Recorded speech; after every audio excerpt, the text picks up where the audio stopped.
শ্রম কার্ড কি? আমাদের অনেকের শ্রম কার্ড আছে নাকি সেটাই জানি না, অথবা যদিও থাকে তার হয়তো ফোন নম্বর যেটা দিয়েছিলাম সেটাও জানি না। আমরা আজকে জানতে চলেছি শ্রম কার্ড আসলে কি, শ্রম কার্ড এবং শ্রমিক কার্ড কি একই? হ্যাঁ, শ্রম কার্ড এবং শ্রমিক কার্ড একই।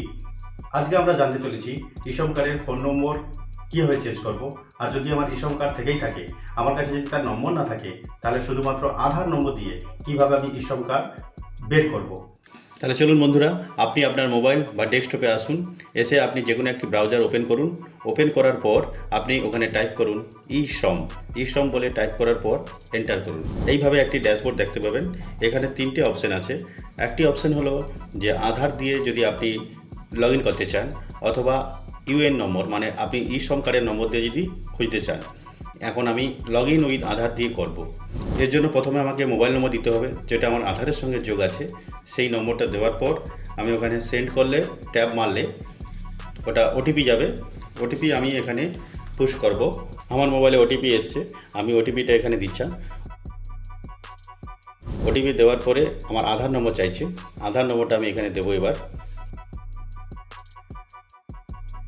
এরপরে এখানে তিনটে অপশান আছে, ওটিপি বেসিস, ফিঙ্গারপ্রিন্ট, আইরিস। তো সবার ফোনে মোটামুটি আধারে ফোন নম্বর যোগ আছে, তো আমরা ওটিপি দিয়েই করব। ওটিপি সিলেক্ট করলাম, এরপরে ক্যাপচার দিলাম। ক্যাপচার করার পরে সাবমিট করলাম। সাবমিট করতে আমার মোবাইলে ওটিপি এসে গেছে। আমি ওটিপি এবারে এখানে দিচ্ছি। ওটিপিটা আমি এবারে লিখছি। লেখার পর এখানে ভ্যালিডেশন বলে একটি অপশান আছে, এটা ভ্যালিডেশন করলাম। ভ্যালিডেশন করার পরে এইভাবে একটি নতুন পেজ আসবে।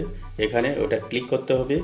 আপডেটে আছে, যদি কারোর পেশা চেঞ্জ করতে হয় অথবা মোবাইল নম্বর চেঞ্জ করতে হয়, তো এখানে সব কিছু করা যায়। আমাদের এদিকে বেশিরভাগ মানুষ বিড়ি বাঁধার কাজ করে, তাই এখানে টোবাকো বলে বিড়ি অপশান, এটা আমরা সিলেক্ট করে দিচ্ছি। এছাড়াও একটা সেকেন্ডারি কাজ দিতে পারেন, যেটা এগ্রিকালচার হিসেবে থাকবে। এইভাবে এটাকে আপডেট করে দেওয়ার পর আপনি যদি চান আপনার কার্ডটি ডাউনলোড করে নিতে পারেন। যদি চান যে আপনার মোবাইল নম্বর চেঞ্জ করবেন, এটাও চেঞ্জ করে যাবে। দেখুন এবারে মোবাইল নম্বর আমি কীভাবে চেঞ্জ করছি। আগে যে নম্বরটা ছিল সেটা বাদ দিয়ে দিলাম। এখন আমি নতুন একটা নম্বর দিলাম, দিয়ে এখানে আমি ওটিপি সেন্ড করলাম। ওটিপি এলে এখানে আমি ওটিপিটা দিয়ে ভেরিফাই ক্লিক করে দিলে এই ফোন নম্বরটা যোগ হয়ে যাবে। আগের নম্বরটা বাদ হয়ে যাবে, এখন যে নতুন নম্বরটা দিলাম এটা যোগ হয়ে যাবে। এরপরে এর মার নাম দেওয়া ছিল না, মার নামটা আমি দিলাম।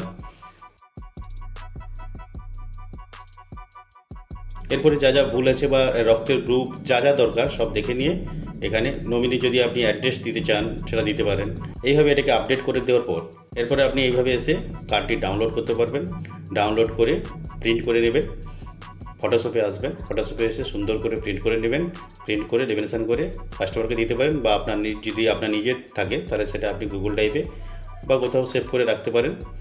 যদি আপনাদের ফটোশপে কীভাবে কাজ করতে হয় বা ফটোশপে কীভাবে এই কার্ডটি বানাতে হয় সেই বিষয়ে যদি আপনাদের ভিডিও লাগে, তবে প্লিজ আমাকে কমেন্ট করতে ভুলবেন না।